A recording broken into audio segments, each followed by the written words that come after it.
ಯಾವಾಗ್ಲೂ complaint ಮಾಡ್ತೀವಲ್ವಾ, royal Enfield ಯಾವಾಗ್ಲೂ vibration complaint ಅಂತ.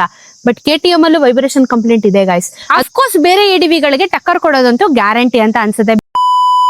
ಹಾಯ್ ನಮಸ್ಕಾರ, ವೆಲ್ಕಮ್ ಬ್ಯಾಕ್ ಟು ನನ್ನ ಚಾನಲ್. ತುಂಬಾ ಕಷ್ಟಪಟ್ಟು ಬೆಳೆಸಿದೀನಿ. ಸಬ್ಸ್ಕ್ರೈಬ್ ಮಾಡ್ಕೊಳ್ಳಿ ಗೈಸ್. ಸೊ ಏನಿದು KTM ಗಾಡಿ ಇಟ್ಕೊಂಡು ನಿಂತಿದ್ದೀನಲ್ಲ ಇವತ್ತು ಅಂತ. ಸೊ ಮ್ಯಾಟರ್ ಏನ್ ಗೊತ್ತಾ, ಮೊನ್ನೆ ನೀವು ನಂದು ಟ್ರಯಾಂಪ್ದು ವಿಡಿಯೋ ನೋಡಿದಿರೋ ಇಲ್ವೋ ಗೊತ್ತಿಲ್ಲ. ನೋಡಿದ್ರೆ ನಿಮಗ್ ಮ್ಯಾಟರ್ ಗೊತ್ತಾಗಿರುತ್ತೆ. 400cc ಇದ್ದಿದ್ ಗಾಡಿಗಳನ್ನ ಎಲ್ಲ ತಗೊಂಬಂದು 350cc ಮಾಡಿದ್ದಾರೆ. ಪಾಯಿಂಟ್ ಏನಕ್ಕೆ? GST ಉಳ್ಸೋದಿಕ್ಕೆ. ಅಫ್ಕೋರ್ಸ್ ಇವಾಗ ನೀವು 350cc ಮೇಲೆ ಇರೋ ಗಾಡಿನ ತಗೋತೀನಿ ಅಂತಂದ್ರೆ ಲಕ್ಸುರಿ ಅಂತ ಕನ್ಸಿಡರ್ ಮಾಡಿ 40% ಟ್ಯಾಕ್ಸ್ ನ ಜಡಿತಾರೆ. ಅದೇ ಬಿಲೋ 350 ಇತ್ತು ಅಂತ ಅಂದ್ರೆ ನಿಮಗೆ ಎಷ್ಟು ಹೊಡಿತಾರೆ? 18% GST ನ ಜಡಿತಾ ಇದಾರೆ. ಈಗ ಏನಾಗುತ್ತೆ, ಈಗ GST 40% ಇತ್ತು ಅಂತ ಇಟ್ಕೊಳ್ಳೋಣ. ಇವಾಗ ನೋಡಿ ಎಲ್ಲಾ ಗಾಡಿಗಳನ್ನೂ ಈ ತರ ಮಾಡ್ಬೇಕು ಅಂತ ಏನಿಲ್ಲ. ಸೊ ಇವಾಗ ನೀವು ಹೈ ಎಂಡ್ ಬೈಕ್ ಗಳನ್ನ ಹೋಗ್ತೀನಿ ಅಂತಂದ್ರೆ ನೀವು ಪೇ ಮಾಡ್ಲೇಬೇಕು. ಬಟ್ ಕೈಗೆಟುಕುವಂತ ಬೈಕ್ಗಳು, ಫಾರ್ ಎಕ್ಸಾಂಪಲ್ ಕೆಲವೊಂದು ರಾಯಲ್ ಎನ್ಫೀಲ್ಡ್ ಬೈಕ್ಗಳು, ಈಗ KTM ಆಗಿರ್ಬೋದು, ಟ್ರಯಾಂಪ್ ಆಗಿರ್ಬೋದು, ಇವ್ರುಗಳೆಲ್ಲ ಏನ್ ಮಾಡ್ತಾ ಇದಾರೆ ಅಂತಂದ್ರೆ, ಈಗ ಟ್ಯಾಕ್ಸ್ GST ಜಾಸ್ತಿ ಆದ್ರೆ ಅಫ್ಕೋರ್ಸ್ ಗಾಡಿಯ ವ್ಯಾಲ್ಯೂ ಕೂಡ ಜಾಸ್ತಿ ಆಗುತ್ತೆ. ಅವಾಗ ಜನ ಏನ್ ಮಾಡ್ತಾರೆ, ಅಯ್ಯೋ ಅಷ್ಟೊಂದ್ ಲಕ್ಷ ಕೊಟ್ಟು ತಗೋಬೇಕಾ, ನಾನ್ ಕಾರೇ ತಗೋಬಿಡ್ತೀನಿ ಬಿಡು ಅಂತ ಹೇಳಿ ಮೈಂಡ್ ನ ಸ್ವಿಚ್ ಮಾಡ್ಕೊಂತಾರೆ. ಆಗೇನಾಗುತ್ತೆ, ಬೈಕ್ಗೆ ವ್ಯಾಲ್ಯೂ ಕಮ್ಮಿ ಆಗುತ್ತೆ, ಪ್ಲಸ್ ತಗೊಳ್ಳೋರ್ ಸಂಖ್ಯೆ ಕಮ್ಮಿ ಆಗುತ್ತೆ. ಇದರಿಂದ ಬ್ರ್ಯಾಂಡ್ಗೂ ಲಾಸು. ಮತ್ತೆ ಇವಾಗ ಬೈಕ್ ಒಂದ್ ಆಸೆ ಇಟ್ಟಿರ್ತಾರೆ, ಓಕೆ ನಾನು ಇದು ತಗೋಬೇಕು ಅಂತ ಹೇಳಿ, ಸೊ ಅದನ್ನ ತಗೊಳ್ಳೋದಕ್ಕೂ ಆಗಲ್ಲ. ಈ ಪರಿಸ್ಥಿತಿ ಎಲ್ಲ ಇರುತ್ತೆ. ಅದಕ್ಕೆ ಗೌರ್ಮೆಂಟ್ ನಾವು ಗೌರ್ಮೆಂಟ್ ಚಾಪೆ ಕೆಳಗಡೆ ನುಗ್ಗಿದ್ರೆ ನಾವು ಆಟೋಮೊಬೈಲ್ ಅವರು ರಂಗೋಲಿ ಕೆಳಗೆ ನುಗ್ತೀವಿ ಅಂತ ಹೇಳ್ಬಿಟ್ಟು KTM ಅವ್ರು ಕೂಡ ಏನ್ ಹೇಳಿ, ನಂದು ಯಾವ್ದಿದೆ ಹೇಳಿ ಗಾಡಿ ಇವಾಗ? 390cc ನಾ? ಅಲ್ಲ, 350cc. ಇವತ್ತು ನನ್ ಜೊತೆಗಿದೆ KTM ಅವರ ಹೊಸ ADV 390 ಅಲ್ಲ, ಆದ್ರೆ 350. ಮೊನ್ನೆ ಟ್ರಯಾಂಪ್ ಅವ್ರು ಚೇಂಜ್ ಮಾಡಿದ್ರು, ಈಗ KTM ಅವರು ಚೇಂಜ್ ಮಾಡಾಗಿದೆ.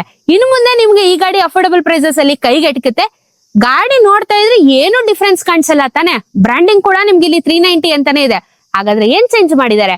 390 ಇಂದ 350 ಬರ್ಬೇಕು ಅಂದ್ರೆ ಸ್ವಲ್ಪ ಚೇಂಜಸ್ ಇರ್ಲೇಬೇಕಲ್ವಾ? ಟೆಕ್ನಿಕಲಿ, ಮೆಕ್ಯಾನಿಕಲಿ ಎಲ್ಲಾನು ಯೋಚನೆ ಮಾಡ್ಬೇಕು. ಹಾಗಾದ್ರೆ ಈ ಗಾಡಿ ಯಾವ ಗಾಡಿಗೆ ಕಾಂಪಿಟೇಷನ್ ಕೊಡುತ್ತೆ? ಈ ಗಾಡಿಯ ಏನ್ ವಿಚಾರಗಳು? ಒಳ್ಳೆ ಲೊಕೇಶನ್ ಅಲ್ಲಿ ಇದೀನಿ, ಒಳ್ಳೆ ಜಾಗ ಸಿಕ್ಕಿದೆ ನನಗಂತೂ. ಈ ಗಾಡಿ ಅಡ್ವೆಂಚರ್ಗೂ ಈ ಬ್ಯಾಕ್ ಗ್ರೌಂಡ್ಗೂ ಸಖತ್ತಾಗಿದೆ. ಬನ್ನಿ ಇವತ್ತಿನ ಒಂದು ಶಾರ್ಟ್ ಅಂಡ್ ಸ್ವೀಟ್ ಆಗಿರೋ ರಿವ್ಯೂನ ಶುರು ಹಚ್ಕೊಳ್ಳೋಣ. ಫಸ್ಟ್ ಈ ಗಾಡಿ ಬಗ್ಗೆ ನಾನು ಓಡಿಸಿದಾಗ ಕೆಲವೊಂದು ಪಾಯಿಂಟ್ ಅಯ್ಯೋ ಕೆಳಗೆ ಕುತ್ಕೊಂಡ್ ಮಾಡೋಣ ಅಂದ್ರೆ ನನ್ಗೆ ಮಂಡಿ ಬೆಂಡ್ ಮಾಡಕ್ ಆಗಲ್ಲ guys. It's okay.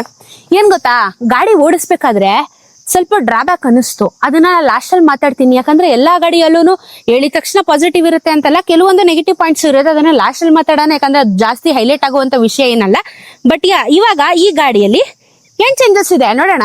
So finally ಇವತ್ತು ನಮ್ಮೊಟ್ಟಿಗಿದೆ KTM 390 ಅಲ್ಲ ಅನ್ಕೊಡ್ರಾ, ಇದು 350. ಸೊ ಎಸ್, ನಾನು ಇವತ್ತು ಚಂದ್ರ ಲೇಔಟ್ ಅಲ್ಲಿರುವ KTM ಶೋರೂಮ್ ಅಲ್ಲಿ ಬೈಕ್ ರಿವ್ಯೂಗೆ ಬೇಕು ಅಂತ ಹೇಳ್ಬಿಟ್ಟು ಮಾಡ್ಕೊಂಡೆ ರೆಡಿನಾ. ಬಿಕಾಸ್ ಲಾಂಚ್ ಇವೆಂಟ್ಗೆ ನಾನು ಹೋಗಕ್ ಆಗ್ಲಿಲ್ಲ. ಹಾಗಾಗಿ ಇವತ್ತು ಗಾಡಿನ ಎತ್ಕೊಂಡು ರಿವ್ಯೂ ಮಾಡೋಣ ಅಂತ ಅನ್ಬಿಟ್ಟು ಒಂದು ಶಾರ್ಟ್ ರಿವ್ಯೂನ. ಏನ್ ಚೇಂಜಸ್ ಇದೆ 390ಗೂ 350ಗೂ ನೋಡಕ್ ಸೇಮ್ ಇದೆ. ಜಾಸ್ತಿ ಮಾತಾಡೋದು ಬೇಡ. ಐ ಥಿಂಕ್ ನಾವು ಮುಂದಕ್ಕೆ ಹೋಗ್ಬಿಟ್ಟು ಮಾತಾಡೋಣ. ಬಿಕಾಸ್ ತುಂಬಾ ಬದಲಾವಣೆಗಳು ಇದಾವ ಏನು ಅಂತ ಹೇಳ್ಬಿಟ್ಟು. ಅಂಡ್ ಇಷ್ಟೇ ಅಲ್ಲ, ನಾನು ಆಕ್ಚುಲಿ ADV ಆದ್ಮೇಲೆ ನಿಮ್ಗೆ ಡ್ಯೂಕ್ ಕೂಡ ನಾನು ರಿವ್ಯೂ ಮಾಡ್ತಾ ಇದ್ದೀನಿ. So 1 by 1 let's get started. And ಇವಾಗ ನಾವು ನೆಮ್ಮದಿಯಾಗಿ ಇಲ್ಲಿಂದ ರೈಡ್ ಹೋಗೋಣ. ಗಾಡಿಯ ಬ್ರೇಕಿಂಗ್ ಬಗ್ಗೆ ಅಂತೂ ಎರಡು ಮಾತಾಡಂಗಿಲ್ಲ. ಬಿಕಾಸ್ KTM ಯಾವತ್ತಿದ್ರು ಇವರ ಒಂದು ಬ್ರೇಕಿಂಗ್ ಆಗಿರ್ಬೋದು ಅಥವಾ ಒಂದು ಅಗ್ರೆಸಿವ್ ಏನೋ ಪವರ್ ಆಗಿರ್ಬೋದು, ಅದಕ್ಕೇನೆ ಇವರು ಏನೋ ಸ್ಪೆಷಲಿಸ್ಟ್ ಅಂತಾನೆ ಹೇಳ್ಬೋದು. ಸೊ ನಮ್ಗೆ ಬ್ರೇಕಿಂಗ್ ಅಲ್ಲ ಅಂತೂ ಯಾವುದೇ ರೀತಿಯಾಗಿರುವಂತ ಡ್ರಾಬ್ಯಾಕ್ಸ್ ಖಂಡಿತವಾಗ್ಲೂ ಇಲ್ಲಿ ಸಿಗೋದಿಲ್ಲ. ಈಗ ನಾನು ರಿವ್ಯೂ ಮಾಡೋದಕ್ಕೆ ಒಂದು ಜಾಗ ಹುಡುಕ್ತಾ ಇದ್ದೀನಿ. ಇಷ್ಟೇ ಸಣ್ಣ ರೈಡ್ ಎಕ್ಸ್ಪೀರಿಯನ್ಸ್ ಹೇಳಿದ್ರೆ ಅಷ್ಟೊಂದು ಮ್ಯಾಟ್ರೇನು ಆಗಲ್ಲ ಯೂಶಲಿ. ಬಟ್ ಒಂದಿಷ್ಟು ರೈಡ್ ಮಾಡೋದಕ್ಕಾದ್ರೂ ಹೇಳ್ತೀನಿ. ಬಿಕಾಸ್ ಇವಾಗ ನಾನಂತೂ ತುಂಬಾ ಲಾಂಗ್ ರೈಡ್ಸ್ ಮಾಡೋದಕ್ಕೆ ಇನ್ನೂ ಸ್ವಲ್ಪ ಟೈಮ್ ಬೇಕು ನನಗೆ. ಸೊ ಇಲ್ಲಿಲ್ಲ ಸಣ್ಣ ಪುಟ್ಟ ರಿವ್ಯೂಸ್ ನ ಮಾಡ್ತಾ ಇದ್ದೀನಿ ಅಷ್ಟೇ. ಬಿಟ್ರೆ ನಾನು ಇನ್ನ ಲಾಂಗ್ ರೈಡ್ ಎಲ್ಲ ಇನ್ನೂ ಸ್ವಲ್ಪ ದಿನ ಆಗುತ್ತೆ. ಸೊ ಹಾಗಾಗಿ ಸದ್ಯಕ್ಕೆ ಏನಿದೆ ಅದನ್ನ ಹೇಳುವಂತ ಪ್ರಯತ್ನ ಮಾಡೋಣ. ಓಕೆನಾ? ಓಕೆ ಗೈಸ್, ಶುರು ಮಾಡ್ಕೊಳ್ಳೋಣ. ಇವಾಗ ನಾನು ಮುಖ ತೋರಿಸಿದ್ ಸಾಕು. ಇವಾಗ ಗಾಡಿ ಮುಖನ ತೋರಿಸ್ತಾ ಹೋಗ್ಬಿಡೋಣ. ಲುಕ್ ವೈಸ್ ಅಂತೂ ಕಂಪ್ಲೀಟ್ಲಿ ನಿಮ್ಗೆ ಯಾವುದೇ ರೀತಿಯಾಗಿರುವಂತ ಚೇಂಜಸ್ ಕಾಣಿಸೋದಿಲ್ಲ. ನಿಮಗ್ ಗೊತ್ತು, KTM ಅವರು ಲಾಂಚ್ ಮಾಡಿದಾಗ ಈ ADV ಅಲ್ಲೇನೆ ನಿಮ್ಗೆ ವೇರಿಯಂಟ್ಸ್ ನ ಲಾಂಚ್ ಮಾಡಿದ್ರು. 390 ಅಲ್ಲೇನೆ 4 ವೇರಿಯಂಟ್ಸ್ ಅಥವಾ ಮಾಡೆಲ್ಸ್ ನ ಲಾಂಚ್ ಮಾಡಿದ್ರು. ಯಾವ್ಯಾವುದು ಅಂತ ಗೊತ್ತಲ್ವಾ ನಿಮ್ಗೆ? ADV 390, 390X, 390S, 390R. ಇಷ್ಟು ವೆರೈಟೀಸ್ ಅಥವಾ ವೇರಿಯಂಟ್ಸ್ ನ KTM ಅವರು ಲಾಂಚ್ ಮಾಡಿದ್ರು. ಬಟ್ ಎಲ್ಲಾನು ವರ್ಕೌಟ್ ಆಯ್ತಾ? ಮುಂದಕ್ಕೆ ಏನಾಯ್ತು? ಯಾಕೆ ಇದನ್ನ ಈಗ ಟ್ಯಾಕ್ಸ್ ಸ್ಲಾಬ್ ಗಿಂತ ಕಡಿಮೆ ಮಾಡಿ ಜನಕ್ಕೆ ವರ್ಕೌಟ್ ಮಾಡೋದಕ್ಕೆ ಬಂದಿದ್ದಾರೆ? ಯಾಕಂದ್ರೆ ಮೊದ್ಲೇ ಹೇಳದ್ನಲ್ಲ GST ಉಳಿಸೋದಕ್ಕೆ ಅಂತ ಹೇಳ್ಬಿಟ್ಟು. ಸೊ 399cc ಇದೆ ಗಾಡಿ, ಇವಾಗ 349cc ಆಗಿದೆ. ನಿಮಗೆ ಇಲ್ಲಿ ಮೇಜರ್ ಆಗಿ ನಾವು ನೋಡ್ಬೇಕಾಗಿರೋದೇನು ಅಂತ ಅಂದ್ರೆ, ಇಲ್ಲಿ ನಿಮಗೆ ಸೇಮ್ ಬೋರ್ ನ ಯೂಸ್ ಮಾಡಿದ್ದಾರೆ. ಯಾವ್ದೇ ರೀತಿಯಾಗಿರಂತ ಬೋರ್ ಅಲ್ಲಿ ಚೇಂಜಸ್ ಇಲ್ಲ. ಬಟ್ ಇಲ್ಲಿ ನಿಮಗೆ ಸ್ಟ್ರೋಕ್ ನ ಚಿಕ್ಕದು ಮಾಡಿದ್ದಾರೆ. 56.15mm ಸ್ಟ್ರೋಕ್ ನ ನಿಮ್ಗೆ ಕಮ್ಮಿ ಮಾಡಿದ್ದಾರೆ. ಅಂದ್ರೆ ಶಾರ್ಟರ್ ಸ್ಟ್ರೋಕ್ ಅಂತ ಏನ್ ಕರಿತೀವಿ ನಾವುಗಳು, ಅದನ್ನ ಇಲ್ಲಿ ಅಳವಡಿಕೆ ಮಾಡಿದ್ದಾರೆ. ಇದು ಒಂದೇ ಡಿಫ್ರೆನ್ಸ್ ಬಿಟ್ರೆ ಅಂತ ಮೇಜರ್ ಆಗಿ ಈ ಹೊಸ ಗಾಡಿಯಲ್ಲಿ ಚೇಂಜಸ್ ಗಳು ಇಲ್ಲ. ಕಲರ್ಸ್ ಕೂಡ ಬರ್ತಾ ಇದೆ ನಿಮಗೆ, ಬೇಜಾನ್ ಕಲರ್ಸ್ ಬರುತ್ತೆ ನಿಮಗೆ. So this is white and orange ಅಥವಾ ಆರೆಂಜ್ ಅಂಡ್ ವೈಟ್, ನಿಮಗೆ ಏನ್ ಕರೀತೀರಾ ಇದು ಸ್ಟ್ಯಾಂಡರ್ಡ್ ಕಲರ್ ಬರುತ್ತೆ ನಿಮ್ಗೆ. ಇನ್ನೊಂದು ವಿಷಯ ಏನ್ ಗೊತ್ತಾ, ನಿಮ್ಗೆ ಆಕ್ಚುಲಿ ಸಸ್ಪೆನ್ಷನ್ ಅಲ್ಲಿ ಕೂಡ ಯಾವ್ದೇ ರೀತಿಯಾಗಿರುವಂತ ಚೇಂಜಸ್ ನ ಮಾಡಿಲ್ಲ.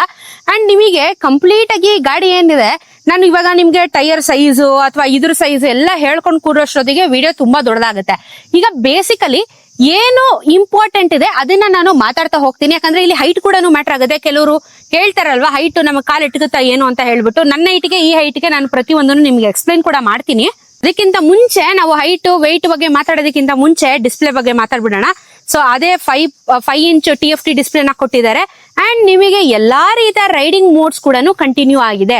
ಯಾವ್ದನ್ನು ಇಲ್ಲಿ ತೆಗೆದು ಹಾಕಿಲ್ಲ. ನಿಮಗೆ ಗೊತ್ತಿರೋ ಹಾಗೆ ಇಲ್ಲಿ ರೈಡಿಂಗ್ ಮೋಡ್ಸ್ ಗಳನ್ನ ನಾವು ಸೆಲೆಕ್ಟ್ ಮಾಡ್ಕೋಬಹುದು. ಸೊ ಇವಾಗ ನೋಡ್ಬೋದು ರೈಡಿಂಗ್ ಮೋಡ್ಸ್ ಅಲ್ಲಿ ನಿಮಗೆ ಸ್ಟ್ರೀಟ್ ಇದೆ, ಇದಾದ್ಮೇಲೆ ಆಫ್ ರೋಡಿಂಗ್ ಇದೆ, ಅದಾದ್ಮೇಲೆ ರೈನ್ ಇದೆ. ಇದೆಲ್ಲಾನು ಕಂಟಿನ್ಯೂ ಆಗಿದೆ. ಇದನ್ನ ಯಾವ್ದನ್ನು ಅವರು ಚೇಂಜ್ ಮಾಡಿಲ್ಲ. ಇದ್ರ ಜೊತೆಗೆ ನಿಮ್ಗೆ ಕ್ರೂಸ್ ಕಂಟ್ರೋಲ್ ಆಗಿರ್ಬೋದು, ಆಮೇಲೆ ಸ್ವಿಚಬಲ್ ABS ಆಗಿರ್ಬೋದು, ಪ್ರತಿ ಒಂದನ್ನು ಸೇಮ್ ಕೊಟ್ಟಿದ್ದಾರೆ. ಹಾಗೇನೆ ಈ ಹ್ಯಾಂಡಲ್ ಬಾರ್ ನ ಕೂಡ ಗಮನಿಸಬಹುದು. ಸಿಕ್ಕಾಪಟ್ಟೆ ಸ್ವಿಚಸ್ ನ ಲೆಫ್ಟ್ ಹ್ಯಾಂಡ್ ಹತ್ರ ಕೊಟ್ಟಿದ್ದಾರೆ. ಅಂಡ್ ರೈಟ್ ಹ್ಯಾಂಡ್ ಹತ್ರ ಬರೀ ನಮ್ಗೆ ಕಿಲ್ ಸ್ವಿಚ್ ಮಾತ್ರ ಕೊಟ್ಟಿದ್ದಾರೆ. ಇದು ಸಿಕ್ಕಾಪಟ್ಟೆ ಏನಾಯ್ತು ಅಂದ್ರೆ ತುಂಬಾ ಕ್ಲಮ್ಸಿ ಅಂತ ಅನಿಸ್ತು. ಹಳೆ ಗಾಡಿಲೂ ಇದೇ ತರನೇ ಇರೋದು. ಕ್ರೂಸ್ ಕಂಟ್ರೋಲ್ ಆಗಿರ್ಬೋದು, ಅಥವಾ ಇಲ್ಲಿ ನಮ್ಗೆ ಸೆಟ್ಟಿಂಗ್ಸ್ ಅಲ್ಲಿ ಮಾಡ್ಕೊಳಕ್ ಆಗಿರ್ಬೋದು, ಆರನ್ ಆಗಿರ್ಬೋದು, ಇಂಡಿಕೇಟರ್ ಆಗಿರ್ಬೋದು, ಎಲ್ಲ ಇದೆ. ನನ್ಗೇನ್ ಅನ್ಸ್ತು ಅಂದ್ರೆ ಒಂದ್ ಸ್ವಲ್ಪ ಈ ಕಡೆ ಶಿಫ್ಟ್ ಮಾಡಿದಿದ್ರೆ ಚೆನ್ನಾಗಿರೋದು ಅಂತ.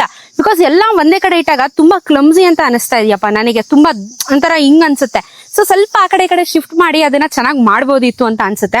ಅಂಡ್ ಮಿರರ್ ನೋಡ್ತೀರಾ, ನೋಡಿ mirror. Hi friends. So mirror ಎಲ್ಲ ಕೂಡ ಸೇಮ್ ಆಗಿದೆ. ಇನ್ನು ಮುಂದೆಗಡೆಯಿಂದ ಲುಕ್ ನೋಡ್ತೀರಾ ಅಂತ ಅಂದ್ರೆ ಅಫ್ಕೋರ್ಸ್ ಎಲ್ಲ LED ನೇ ಯೂಸ್ ಮಾಡಿದ್ದಾರೆ. ಅದರಲ್ಲೂ ಯಾವುದೋ ರೀತಿಯಾಗಿರುವಂತ ವ್ಯತ್ಯಾಸಗಳು ನಿಮಗಿಲ್ಲ. ಸೊ ಇದು ನಾನು ರಿವ್ಯೂ ಮಾಡ್ತಾ ಇರೋದ್ರಿಂದ MH ರಿಜಿಸ್ಟ್ರೇಷನ್ ಅಲ್ಲಿ ಇದೆ. ಸೊ ಎಲ್ಲಾ ಸೇಮು ನಿಮ್ಗೆ, ಟೈರ್ ಸೈಜ್ ಸೇಮು, ನಿಮ್ಗೆ ಸಸ್ಪೆನ್ಷನ್ ಸೇಮು, ಎಲ್ಲಾನು ಸೇಮ್ ಟು ಸೇಮ್ ಕೊಟ್ಟಿದ್ದಾರೆ. ಅಂಡ್ ಅಫ್ಕೋರ್ಸ್ ಇವಾಗ 350cc ಇದನ್ನ ಸ್ವಿಚ್ ಮಾಡಿದ್ಮೇಲೆ ಸ್ವಲ್ಪ ಪವರ್ ಮತ್ತೆ ಟಾರ್ಕ್ ಅಲ್ಲಿ ವ್ಯತ್ಯಾಸ ಇರುತ್ತಲ್ವಾ. ಸೊ ಇದರ ಪವರ್ ಇವಾಗ 41.5 at 8600 RPM ನ ಕೊಟ್ಟಿದ್ದಾರೆ. ಟಾರ್ಕ್ ಬಂದು ನಿಮ್ಗೆ 33.5 at 7000 RPM ನ ಕೊಟ್ಟಿದ್ದಾರೆ.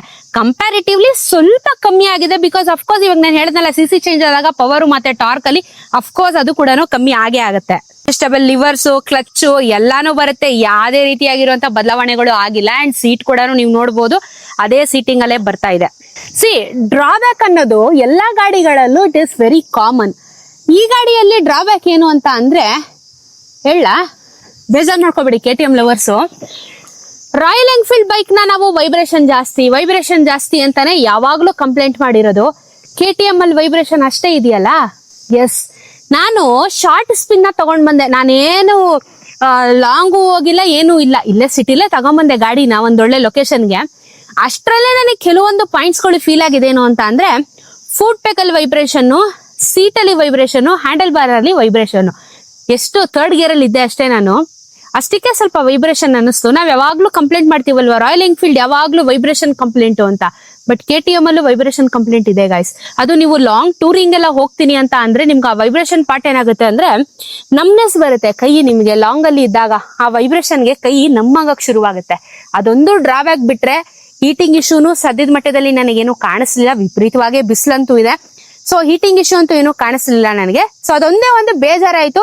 ಸೊ ನನ್ನ ಪ್ರಕಾರ ಅದು ವೈಬ್ರೇಷನ್ ಕಮ್ಮಿ ಆಗೋದು ಯಾವಾಗ ಅಂದ್ರೆ, ಇದು ಹೊಸ ಗಾಡಿ ಕೊಟ್ಟಿದ್ದಾರೆ ಇವಾಗ ನನಗೆ. ಇದು ಒಂದು 3 ಸರ್ವಿಸ್ ಆಗೋವರೆಗೂ ಸ್ವಲ್ಪ ಇಂಜಿನ್ ಸ್ಮೂತ್ ಆಗ್ಬೇಕು. ನಂತರ ಈ ವೈಬ್ರೇಷನ್ ಪಾರ್ಟ್ ಏನಿದೆ ಇದು ಕಮ್ಮಿ ಆಗುವಂತ ಚಾನ್ಸಸ್ಗಳು ಇದಾವೆ. ಸೊ ಈ ವೈಬ್ರೇಷನ್ ಕಮ್ಮಿ ಆಗ್ಬೇಕು ಅಂದ್ರೆ ಕಂಪ್ಲೀಟ್ ಗಾಡಿ ಸ್ವಲ್ಪ 3 ರಿಂದ 4 ಸರ್ವಿಸ್ಗಳು ಆದಾಗ ಹೆಂಗೆ ಇಂಜಿನ್ ಅಲ್ಲಿ ನಾವು ಚೇಂಜ್ ಮಾಡಿದಾಗ ಗಾಡಿ ಸ್ಮೂತ್ ಆಗುತ್ತೆ, ಪರ್ಫಾರ್ಮೆನ್ಸ್ ಚೆನ್ನಾಗಿ ಕೊಡುತ್ತೆ, ಅದೇ ರೀತಿ ಇದು ಕೂಡ ಕೊಡುವಂತ ಸಾಧ್ಯತೆಗಳು ಇದೆ ಗೈಸ್. ಇವಾಗ ನಾನು ಹೇಳ್ದೆ ಟೆಕ್ನಿಕಲಿ ಅಂತ ಮೇಜರ್ ಏನು ಇಲ್ಲ, ಶಾರ್ಟರ್ ಸ್ಟ್ರೋಕ್ ನ ಮಾಡಿದ್ದಾರೆ ಬಿಟ್ರೆ ನಿಮಗೆ ಏನ್ ಅಂತ ಡಿಫ್ರೆನ್ಸ್ ಕಾಣಿಸಲ್ಲ ಅಂತ. ಮೇಡಮ್ ಬರೀ ನೀವು ಮೆಕ್ಯಾನಿಕಲ್ ಅಲ್ಲಿ ಟೆಕ್ನಿಕಲ್ ಅಲ್ಲಿ ಹೇಳ್ಬಿಟ್ರೆ ನನಗೆ ನಾ ದುಡ್ಡೇನ್ ಮಾಡ್ಲಿ ಅಂತ ಕೇಳ್ಬೋದಲ್ವಾ ನೀವು ಇವಾಗ ಪ್ರೈಸ್ ಅಲ್ಲಿ ಎಷ್ಟು ವೇರಿಯೇಷನ್ ಆಗಿದೆ ಅಂತನಾ. ನಿಜ ಹೇಳ್ತೀನಿ ನಿಮಗೆ, ಈ ಒಂದು ಅಡ್ವೆಂಚರ್ ಗಾಡಿ, ಐ ಮೀನ್ ಇವಾಗ KTM ಅಡ್ವೆಂಚರ್ ಗಾಡಿ ಏನಿದೆ, I being a royal Enfield owner, ನಾನು ಯಾವಾಗ ನಾನು ಹಿಮಾಲಯನ್ 411 ಎತ್ತೀನಿ ಸ್ವಲ್ಪ ವೆಯ್ಟ್ ಅನಿಸುತ್ತೆ. ಅಂಡ್ ಇವಾಗ ನನ್ನ ಹೆಲ್ತ್ ಇಶ್ಯೂ ಆದಾಗಿಂದ, ಲೈಕ್ ಆಕ್ಸಿಡೆಂಟ್ಸ್ ಎಲ್ಲ ಆದಾಗಿಂದ ಇವಾಗ ನಾನು ಆ ಗಾಡಿನ ಎತ್ತಬೇಕಾದ್ರೆ ಸ್ವಲ್ಪ ವೆಯ್ಟ್ ಅನ್ಸುತ್ತೆ, ಮತ್ತೆ ಸ್ವಲ್ಪ ಟೈಮ್ ತಗೊಂತಾ ಇದ್ದೀನಿ ನಾನು. ಬಟ್ ಇವಾಗ ನಾನು ಈ ಗಾಡಿನ ಫಸ್ಟ್ ಹತ್ತಿದ ತಕ್ಷಣ ಏನಾಯ್ತು, ತುಂಬಾ ಲೈಟ್ ವೇಟ್ ಅನ್ನಿಸ್ತು ನನಗೆ. ಯಾಕಂದ್ರೆ ಅದು ಮೆಟಲ್ ಬಾಡಿ, ಇದು ಫೈಬರ್ ಬಾಡಿ, ಆ ತರ ಕಂಪ್ಯಾರಿಸನ್ ಅಂತ ಏನಿಲ್ಲ, ಬಟ್ ಸ್ವಲ್ಪ ಲೈಟರ್ ಅಂತ ಅನಿಸ್ತು. ಸೊ ನಿಮಗೆ ಲೈಟರ್ ಇದ್ದಷ್ಟು ಸ್ವಲ್ಪ ಹೆಲ್ಪ್ ಆಗುತ್ತೆ. ಅದು ಕೆಲವೊಂದ್ ಕಡೆ ಡಿಸ್ಅಡ್ವಾಂಟೇಜು ಆಗುತ್ತೆ. ಅದೇ ವೆಯ್ಟ್ ಇದ್ರು ಅದು ಅಡ್ವಾಂಟೇಜ್ ಇದೆ, ಡಿಸ್ಅಡ್ವಾಂಟೇಜು ಇದೆ. ಯಾವ್ದು ಪರ್ಫೆಕ್ಟ್ ಅಂತ ನಾನು ಹೇಳ್ತಾ ಇಲ್ಲ. ಬಟ್ ಇದು ಕಂಪ್ಲೀಟ್ ಫೈಬರ್ ಬಾಡಿನ ಕೊಟ್ಟಿದ್ದಾರೆ. ಮತ್ತೆ ಟ್ಯಾಂಕ್ ಮಾತ್ರ ಸ್ಟೀಲ್ದು ಕೊಟ್ಟಿದ್ದಾರೆ. 15 ಲೀಟರ್ ಕೆಪಾಸಿಟಿ ಬರುತ್ತೆ ಫ್ಯೂಲ್ ನಿಮಗೆ. ಸೊ ಈ ADV ಅಫ್ಕೋರ್ಸ್ ಬೇರೆ ADVಗಳಿಗೆ ಟಕ್ಕರ್ ಕೊಡೋದಂತೂ ಗ್ಯಾರಂಟಿ ಅಂತ ಅನ್ಸುತ್ತೆ. ಬಿಕಾಸ್ ಇವಾಗ ಏನಾಗುತ್ತೆ ಅಂತ ಅಂದ್ರೆ, ನಿಮಗೆ ಗೊತ್ತಿರೋ ಹಾಗೆ ಹಿಮಾಲಯನ್ ಆಗಿರ್ಬೋದು ಅಥವಾ ಮತ್ತೆ ಬೇರೆ ಯಾವ್ದಾದ್ರು ADVಗಳಾಗಿರ್ಬೋದು, ಈ ಪ್ರೈಸ್ ಡ್ರಾಪ್ ಆದಾಗ ನಿಮ್ಗೆ ಸ್ಪೆಸಿಫಿಕೇಶನ್ಸ್ ಸೇಮ್ ಇಟ್ಟಾಗ ಅಫ್ಕೋರ್ಸ್ ಇದು ಫೀಲ್ಡ್ ಅಲ್ಲಿ ಕಾಂಪಿಟೇಷನ್ ನ ಕೊಡುತ್ತೆ. ಈಗ ನಾನು ಹೇಳೋದು ರಾಯಲ್ ಎನ್ಫೀಲ್ಡ್ ಇಷ್ಟ ಇರೋರು ಅವ್ರು ತಗೋತಾರೆ, KTM ಇಷ್ಟ ಇರೋರು ಅವ್ರು ತಗೋತಾರೆ. So it all matters on the brand also. ನೀವು ಸ್ಪೆಸಿಫಿಕೇಶನ್ಸ್ ಸೇಮ್ ಕೊಟ್ಟು, ಸೊ ಇವಾಗ ಸ್ವಲ್ಪ ಡ್ರಾಬ್ಯಾಕ್ ಇರುತ್ತೆ, ಯಾಕಂದ್ರೆ ಪವರ್ ಟಾರ್ಕ್ ಕಮ್ಮಿ ಆಗಿರೋ ಕಾರಣ ಸ್ವಲ್ಪ ನಿಮಗೆ ಸ್ವಲ್ಪ ಏನೋ ಒಂದು ಮಿಸ್ಸಿಂಗ್ ಅಂತ ಅನ್ಸುತ್ತೆ. ಬಟ್ ಸ್ಟಿಲ್ ಅದನ್ನ ಇವರು ರಿಫರ್ಬಿಶ್ ಮಾಡಿ ಇದನ್ನ ಮಾಡಿಫೈ ಮಾಡಿ ಬಿಟ್ಟಿದಾರಲ್ಲ, ಅದು ಮ್ಯಾಟರ್ ಆಗುತ್ತೆ. ಅಂಡ್ ಎಲ್ಲರಿಗೂ ಕೈಗೆಟುಕುವಂತ ದರದಲ್ಲಿ ಇವಾಗ ಬಂದಿದೆ. ಏನಕ್ಕೆ ಇಷ್ಟು ಮಾತಾಡ್ದೆ ಅಂದ್ರೆ, ಪ್ರೈಸ್ ಪಾಯಿಂಟ್ ಆಫ್ ವ್ಯೂ ಅಲ್ಲಿ ನಾನು ಮಾತಾಡ್ತಾ ಇದ್ದೀನಿ. ಈಗ ಈ ಗಾಡಿ ಆನ್ ರೋಡ್ ಪ್ರೈಸ್ ಬೆಂಗಳೂರಲ್ಲಿ 3,66,000 ರೂಪಾಯಿ ಆಗುತ್ತೆ. 3,66,000 ರೂಪಾಯಿ. ಹಳೆ ಗಾಡಿಗೂನು ಇದಕ್ಕೂನು ಒಂದು ಸ್ಮಾಲ್ ಕಂಪ್ಯಾರಿಸನ್ ಮಾಡ್ತೀನಿ ಅಂತ ಅಂದ್ರೆ 80,000 ರಿಂದ 85,000 ರೂಪಾಯಿ ಡೌನ್ ಆಗಿದೆ. ಅಂದ್ರೆ ಈ ಪ್ರೈಸ್ 85,000 ರೂಪಾಯಿಗೆ ಕಮ್ಮಿ ಸಿಗ್ತಾ ಇದೆ. 85,000 ರೂಪೀಸ್ ಪ್ರೈಸ್ ಡ್ರಾಪ್ ಆಗಿದೆ ಹೊಸ 350 ಲಾಂಚ್ ಮಾಡೋದ ಮೇಲೆ. ಎಸ್, ಇವಾಗ ನಾನು ಹೇಳ್ತಾ ಇರೋದು ನಿಮಗೆ 390 ಏನಾದ್ರು ಸ್ಟಾಪ್ ಮಾಡ್ಬಿಟ್ಟಿದಾರ ಅಂದ್ರೆ, ಇಲ್ಲ ಸ್ಟಾಪ್ ಮಾಡಿಲ್ಲ. 390 ಸ್ಟಾಪ್ ಆಗಿಲ್ಲ. 390 ಸೆಗ್ಮೆಂಟ್ ಬೇಕು ಅನ್ನೋರು 390 ತಗೋಬಹುದು. 350 ಸೆಗ್ಮೆಂಟ್ ಬೇಕು ಅನ್ನೋರು 350 ಸೆಗ್ಮೆಂಟ್ ನ ಆರಾಮಾಗಿ ತಗೋಬಹುದು. ಸೊ ನಾನು ಶಾರ್ಟ್ ಸ್ಪಿನ್ ನಿಮಗೆ ಒಂದು ಕ್ಲಿಪ್ ನ ಹಾಕಿದ್ದೆ, ಯಾಕಂದ್ರೆ ನಾನು ವೈಬ್ರೇಷನ್ ಪಾರ್ಟ್ ಹೇಳ್ಬೇಕಾದ್ರೆ ನಾನ್ ರೈಡ್ ಮಾಡಿದ್ದೀನಿ ಅಂತ ನಿಮಗೆ ಕ್ವಶನ್ ಆಗುತ್ತಲ್ಲ. ಸೊ ಹಾಕಿದ್ದೀನಿ ನಾನು ಆ ಪಾರ್ಟುನು. ಸೊ ಸ್ವಲ್ಪ ವೈಬ್ರೇಷನ್ ಅನಿಸ್ತು ನನಗೆ, ಅದು ಬಿಟ್ರೆ ಬೇರೆ ಏನೋ ಅನ್ಸಲಿಲ್ಲ. ಅಂಡ್ ನಿಮ್ಗೆ ಲಾಂಗ್ ಟೂರಿಂಗ್ ಹೋದಾಗ ಸ್ವಲ್ಪ ನಿಮಗೆ ಪವರ್ ಅಲ್ಲಿ ಸ್ವಲ್ಪ ಮಟ್ಟಿಗೆ ಲ್ಯಾಗ್ ಅನ್ಸಬಹುದು. ಸೊ ಕಂಟಿನ್ಯೂಸ್ ಆಗಿ ರೈಡ್ ಮಾಡಿದಾಗ ಪರ್ಫೆಕ್ಟ್ ಆಗಿದ್ರ ಪಿಕ್ಚರ್ ಗೊತ್ತಾಗುತ್ತೆ. ಅಂಡ್ ಇವಾಗ ನಾನು ಅದೇ ಹೇಳದ್ನಲ್ಲ, ಒಂದ್ ಸ್ವಲ್ಪ ಟೈಮ್ ಬೇಕು ನನ್ಗೂ ರೈಡ್ ಮಾಡೋದಕ್ಕೆ, ರಿಕವರಿ ಸ್ಟೇಜ್ ಅಲ್ಲಿ ಇದೀನಿ ನಾನು. ಬಟ್ ಅಟ್ಲೀಸ್ಟ್ ಇಷ್ಟಾದ್ರೂ ಮಾಡ್ತಾ ಇದೀನಲ್ಲ, ಅದಕ್ಕೆ I am so happy. And ಇದು ಇವತ್ತಿನ ಒಂದು KTM 390 350 ರಿವ್ಯೂ ಆಗಿತ್ತು. ಸೊ ಏನ್ ಮಾಡೋಣ ನೆಕ್ಸ್ಟ್, ನಾನು ಹೇಳದ್ನಲ್ಲ ನಿಮ್ಗೆ ಡ್ಯೂಕ್ ಬೇರೆ ರಿವ್ಯೂ ಕೊಡ್ತೀನಿ ಅಂತ. ಸೊ ಡ್ಯೂಕ್ ಗಾಡಿನ ತಕೊಂಡ್ಬರೋಣ.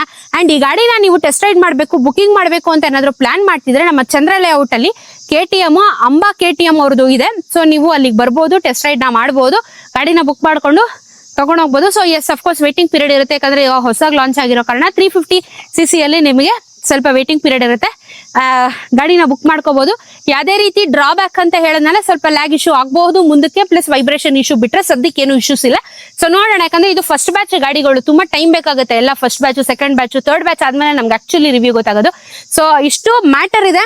ಅಂಡ್ ಪ್ರೈಸ್ ಡ್ರಾಪ್ ಬಗ್ಗೆ ಹೇಳಿದಿನಲ್ಲ. ಸೊ ನಿಮ್ಗೆ ಈ ವಿಡಿಯೋ ಏನ್ ಅನ್ನಿಸ್ತು ಅಂತ ಕಮೆಂಟ್ ಅಲ್ಲಿ ತಿಳಿಸಿ. ಈಗ ಈ ಗಾಡಿನ ಬಿಟ್ಬಿಟ್ಟು ಡ್ಯೂಕ್ 390 ಡ್ಯೂಕ್ 390 ಅಂತಾನೆ ಬರುತ್ತೆ ಬಸ್, ಅಭ್ಯಾಸ. 350 ನ ತಕೊಂಡ್ ಬರೋಣ. ನೆಕ್ಸ್ಟ್ ವಿಡಿಯೋದಲ್ಲಿ ಸಿಗ್ತೀನಿ. ಚಾನಲ್ ನ ಸಬ್ಸ್ಕ್ರೈಬ್ ಮಾಡ್ಕೊಂಡು ಇದೇ ರೀತಿ ಸಪೋರ್ಟ್ ಮಾಡ್ತಾ ಇರಿ.